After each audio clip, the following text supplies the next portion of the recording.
In this video, we're going to be talking about some of the basic elements of economics. And so it's probably worthwhile to start with defining what economics is.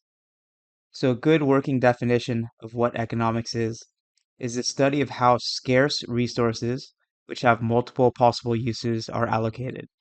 So let's break down this quote into its constituent parts. So the first word that we're going to kind of discuss here is scarce. What exactly does that mean?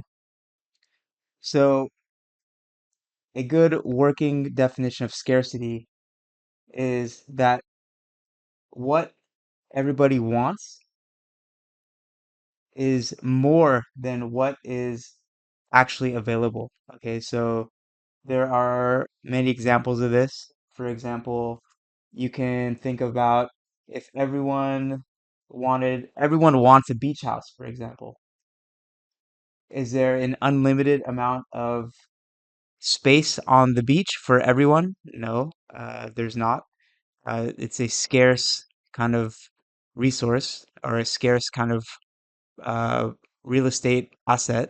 And so there has to be some way to deal with the fact that everyone in the world wants a Malibu beach house, but there aren't enough spots to accommodate that. So there has to be some way to deal with that scarcity. So economics is actually about figuring out, given this fact, this truth of scarcity, what is the most efficient and effective way to deal with the scarcity to get the best outcome for society. Now, how do we define what the desired outcomes are? You can argue it's things like higher standard of living in terms of material standards. You can say the average life of people in society. You can argue that maybe it's having low rates of mental health issues or having a happier population. This is all the work of policymakers, economists, to work through to define what are the outcomes that we're trying to kind of optimize for. So, given those outcomes that we want, we can then figure out the best and most efficient way to allocate the scarce resources that a society has.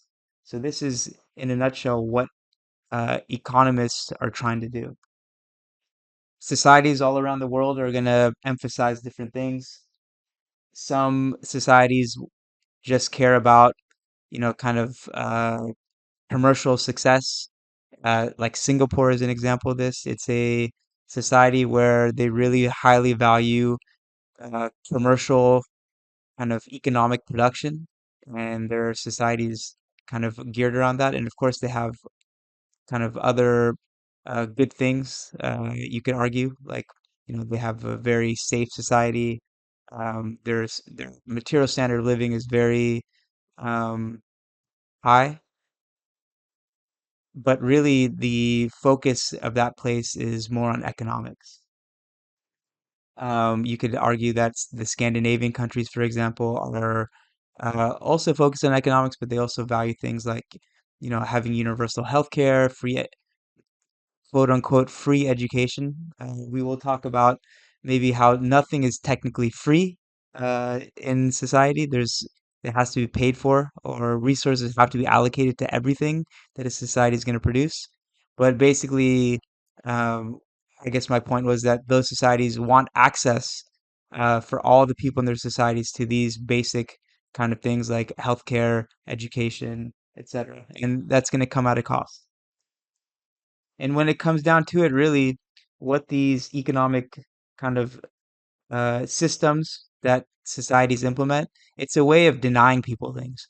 Since we have scarcity, this is kind of our given truth of the world.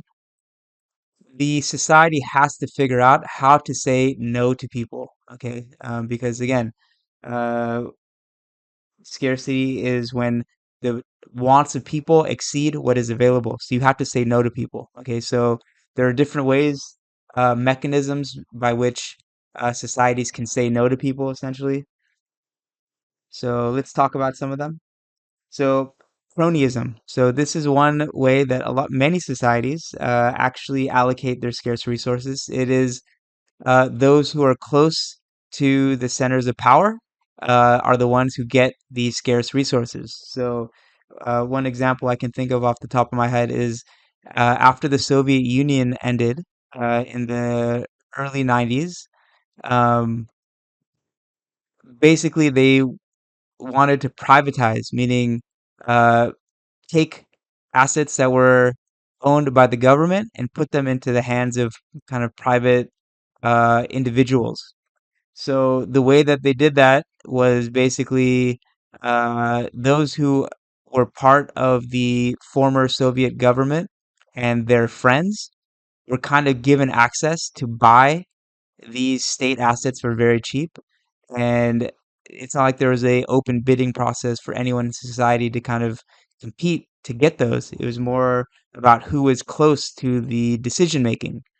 So there are many societies where the government has lots of power and control, and those who are allocated the resources are those who can get close to those people who are making decisions. Um, of course, in the actual Soviet Union when it existed, everything was kind of owned by the state. So cronyism was probably the most predominant way that things like luxury houses or beachfront properties or whatever it was likely given to those who were in the party, the Communist Party, and those who were close or allied to those who were kind of in the party leadership. Just a sidebar on this, I have a friend, her family's from Armenia, and her father really wanted to leave. Um, Actually, let me correct this. She's Armenian, but her family lived in the country of Georgia, which is a former Soviet bloc country. So her father basically wanted to leave Georgia because he had a kind of entrepreneurial spirit, and he was frustrated by the fact that to get business licenses, to get the proper approvals to actually start a business in Georgia at the time, that you had to be close to those in government. And it wasn't kind of like a more free system where whoever had the desire and the inclination to start a business could. It was more a more cronyism kind of system, and he didn't like that. So when he came to America, he was able to start his own business and become successful here. So this system, again, does exist in many places in the world, um, but it's typically where places where the government had a lot of power and control. Randomness is another way. So lotteries. If you have a limited amount of something, you can just basically have everyone that wants it submit some kind of ticket or something, and then or express the interest, and then randomly select people. So this is another way. Um, it has its benefits. One idea for college admissions for highly selective schools is to just have a minimum standard for grade point, average, SAT score, or whatever, and then just everyone that meets that minimum, put them into a pool and then randomly select. You could argue that this is a more fair way to do it, because you can set your minimum at a pretty high standard, and then just randomly pick kids rather than nitpicking on these little details here and there, which are kind of arbitrary and are dependent on the person maybe reviewing the application.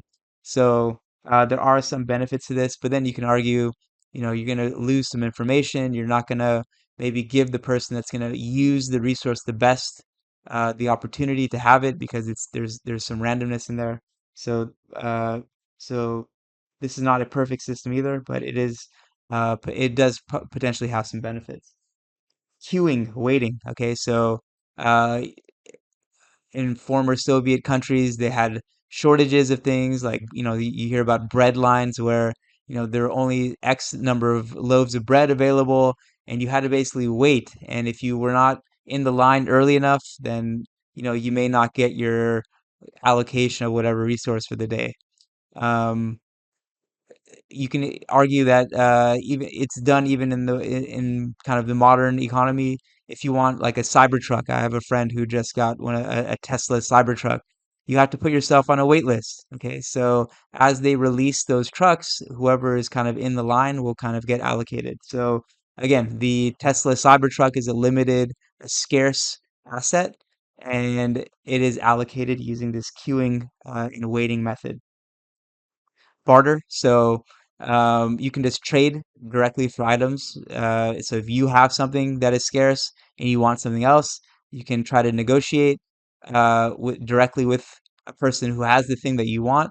Now, there's problems with this because if what you want, the person who has it doesn't want what you have, then you'll have to figure out some way, either figure out what that person wants, find someone who has that, trade with them, and then give that original person who had what you wanted that item that they want too. So it's a more it's not as efficient of a system to get people what they want.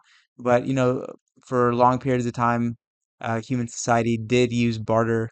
Usually, when a lot of the population was involved in agriculture, the common denominator was rice or grain or whatever it was that the people were growing. And since that had universal use, it was a good kind of medium of exchange for barter. But as economies have gotten more complicated, um, we've had to change this system to accommodate change in the economy. Okay, and then finally we have markets and prices. Okay, so this is kind of the system that we're all familiar with, where the beachfront home, let's go back to that example. Um, since it's scarce, its price is going to reflect that. Maybe it's two, three, $4 million, whatever it is, that Malibu beachfront property. So it's not gonna be available to everyone. It's only gonna be available to those who have that capital, uh, the money basically to buy it. Now, of course, the system is not uh, perfect in that people are going to start off in different places. People have different competencies to make money. Um, but traditionally speaking, this system has been the most efficient in overall making economies or societies wealthier, and most efficient in basically allocating their scarce resources to all the different uses that exist for you know you can, let's say, iron. Okay, iron can be used to build ships, cars, appliances, to make steel, etc. Now, how do you take your limited amount of iron or steel or whatever it is and allocate it to all these different uses? It's going to be this system of prices, and we're going to talk a little bit more about how prices act as a kind of an information system.